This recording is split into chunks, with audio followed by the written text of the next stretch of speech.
So I'd like to start by reading you some numbers. These are in US dollars.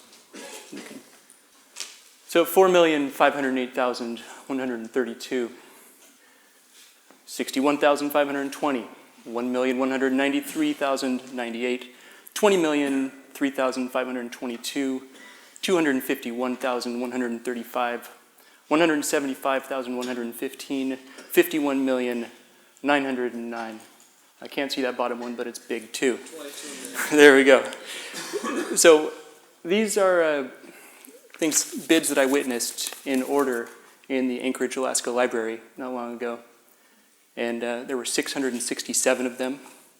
It went on for 4 hours. I really felt bad for the guy who had to read them all, and now to make a rhetorical point, I'm doing the same. So you can go to the next one. 35,101,125. 10,505,505, 495,380, 119,000, 87,307,895, 119,000, 104,245, and another big number. In case you're trying to read the tea leaves here, crack some numerological code, my point is really simple, and that's that this is a whole lot of money. One of the great discoveries of the 18th and 19th centuries, one of the great ideas was free market capitalism. One of the big discoveries of the 20th century was that human beings, in part due to the successes of the market economy, are warming the climate. And one of the great hopes for the 21st is that if we apply a bit of market to the climate problem, a bit of sort of enlightened self-interest, that we can solve this thing. Because it's not actually hippies who are building these solar arrays in the Mojave Desert or the windmills in the North Sea. It's for-profit corporations. And there's something nice about the idea that we can use the market to tackle this problem, that we can make global warming a market problem, because then we don't actually need to fundamentally change what we're doing. We don't need to change how we live in the world. And we're often told we can do good by doing well. So there's one thing, and that there are moral issues. There's the fact that those of us in this room, we stand on the high ground, whether actual or metaphoric, and that's an issue. But let's move on. Let's not talk about the morality, because this is a market problem. But I will notice that that I need my notes for one thing. But please go on. So these are the 8 ways that I've learned over the last 4 or 5 years traveling the globe. I've been looking at how countries on the high ground are reacting to climate change. There's one note that, before I get into it, these are different tips than the kinds you've read, and that's because of what happened in Copenhagen, what happened in Cancun, what might happen in Durban, what happened in the US Senate, what's happening in the EU, in China, in Australia. We're not really doing anything about cutting emissions.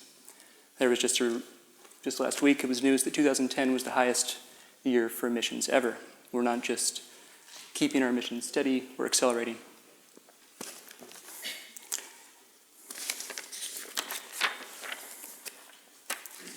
Still, most people think that investing in climate change means green energy. You could argue that the more we keep on not doing anything, the more people will start investing in the other direction. You could call this the biggest short. You could call it hyper-disaster capitalism. But it's a bet on continued failure and on continual warming. Tip 1, Arctic oil.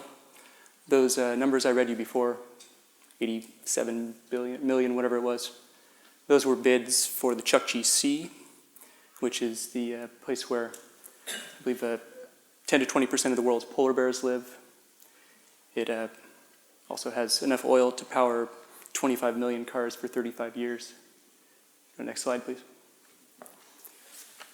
The Arctic as a whole has about 25% of the world's oil.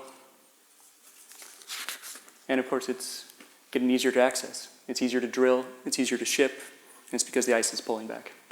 Ice is pulling back because the Arctic is actually warming faster than anywhere else on the planet. Tip 2 is Greenland. They've got gold, palladium, rare earth minerals, rubies, diamonds.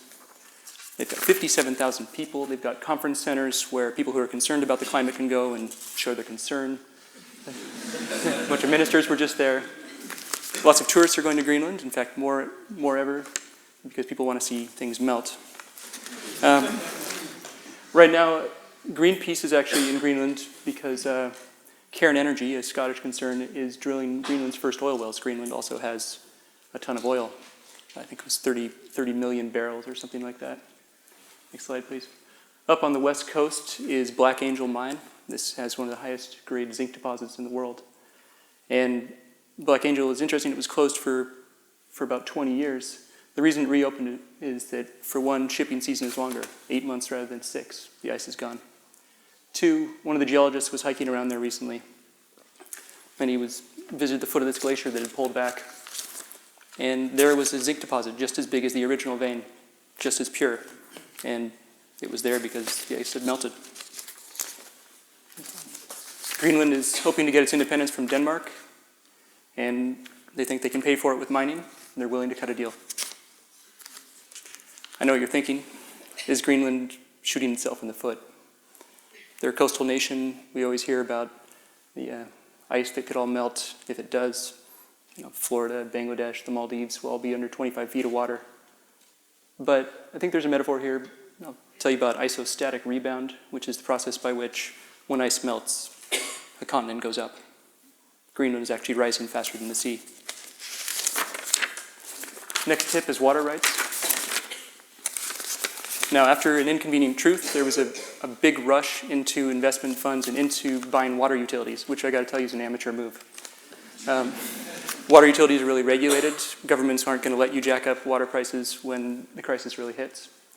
So what some of the world's investment funds are doing is investing in water rights themselves, not utilities, but the rights. These are like property titles, but they're to water.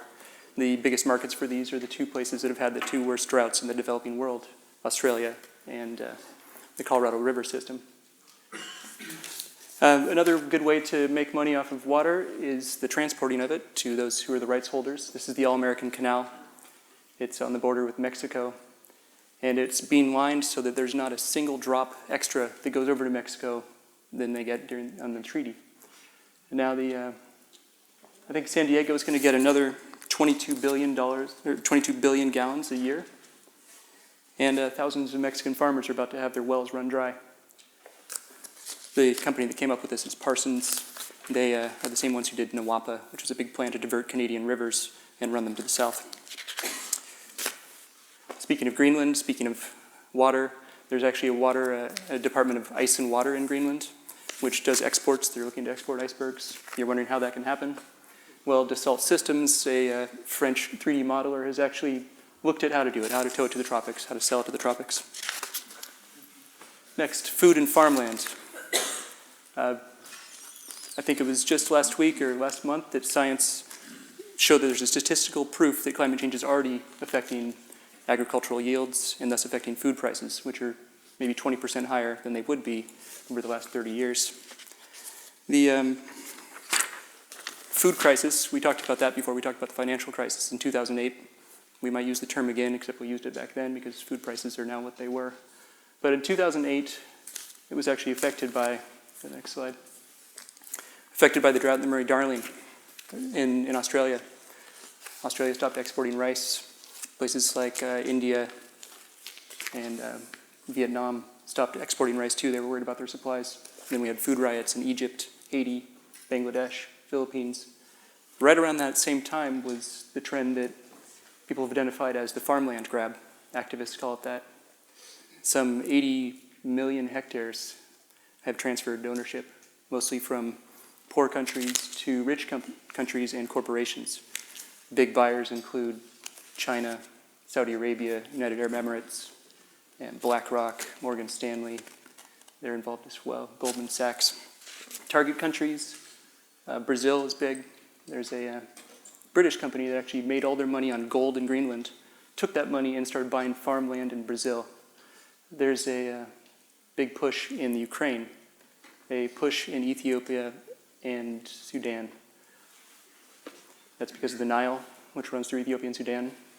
I went to Sudan with a former AIG trader who cut a deal with a Nuer tribal general who had, I think it was a deal for 400,000 hectares, which is the biggest land deal in Africa.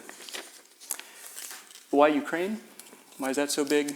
Because the black earth soil is so good that the only problem until now has been it's too cold. That's changing.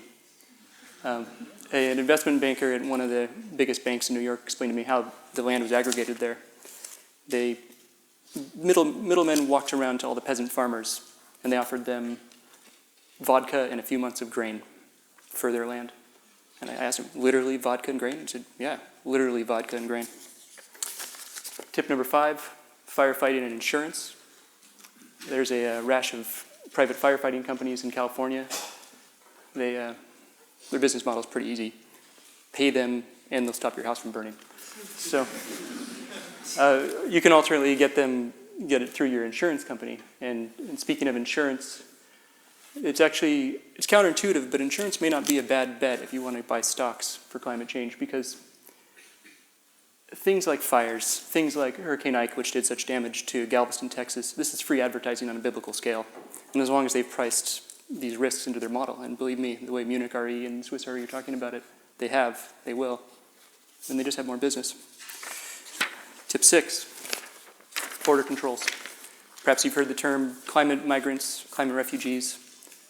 There, depending on who you believe, going to be 100 million of them soon, maybe 250 million, maybe 1 billion. Keeping them out of our countries will be a major growth industry.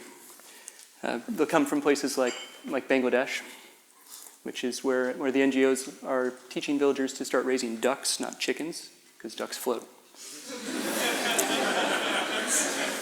About 500,000 villagers a year go to Dhaka, the capital. Dhaka has 13 million people. It's the most densely populated city in the world. When I was there, I saw that the taxis are packed so tight that they all have scrapes down the sides, both sides. When Dhaka becomes too much, villagers might try to flee to India. But India is building the world's largest border fence, 1,700 miles and counting. And they put out tenders all the time for construction companies on that. The migrants will come from places like Senegal, where they're planting the Great Green Wall, which is a wall of trees across 11 African countries. And I think it's something like 4,400 miles. The idea being that the Sahara is expanding. This will keep the sands from taking over the land as it's doing. But for Senegal, it's really a make-work project. It's a way to keep local youths employed and in the country, because otherwise they're all fleeing to Europe.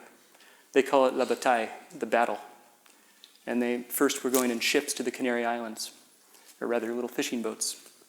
Go to the coast, go to the Canary Islands, pack themselves in, and then on to Europe.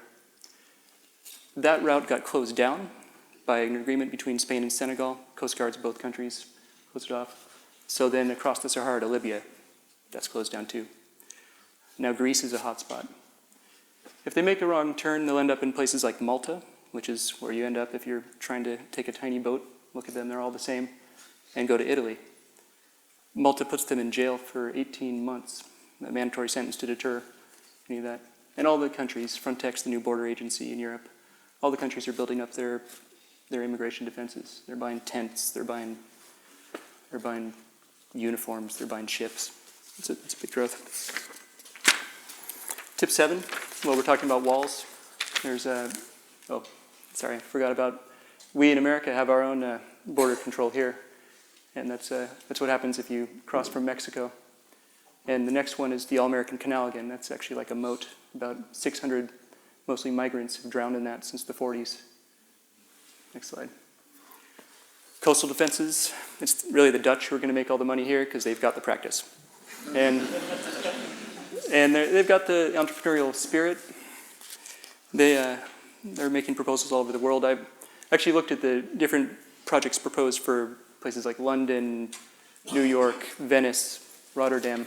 A couple of years ago, I did the math. I think $51 billion was the price tag for all these proposed ideas. And that was 128 times the amount of money being given to the developing world, or promised to the developing world, to adapt to climate change. The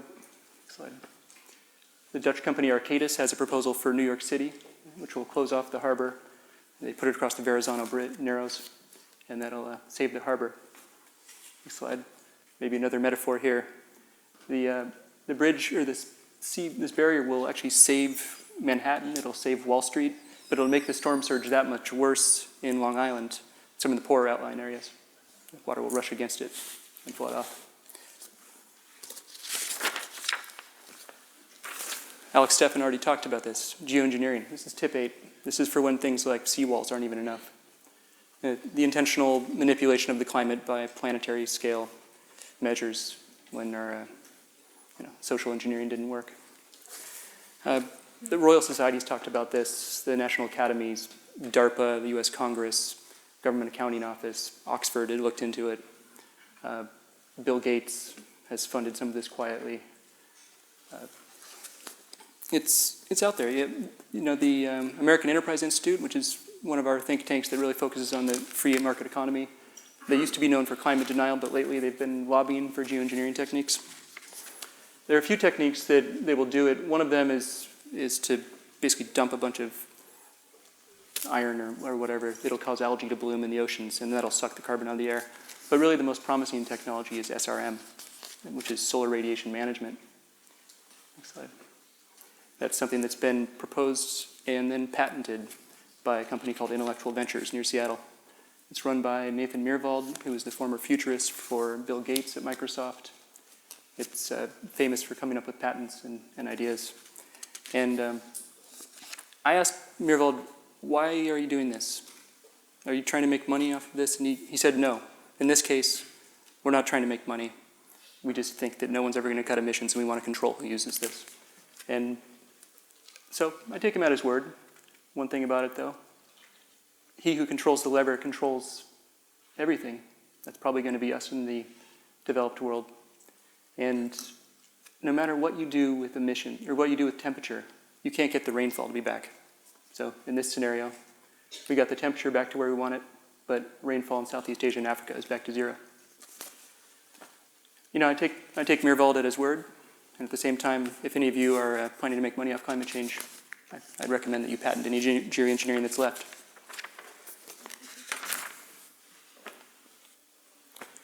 So I hope some of you are Jonathan Swift fans.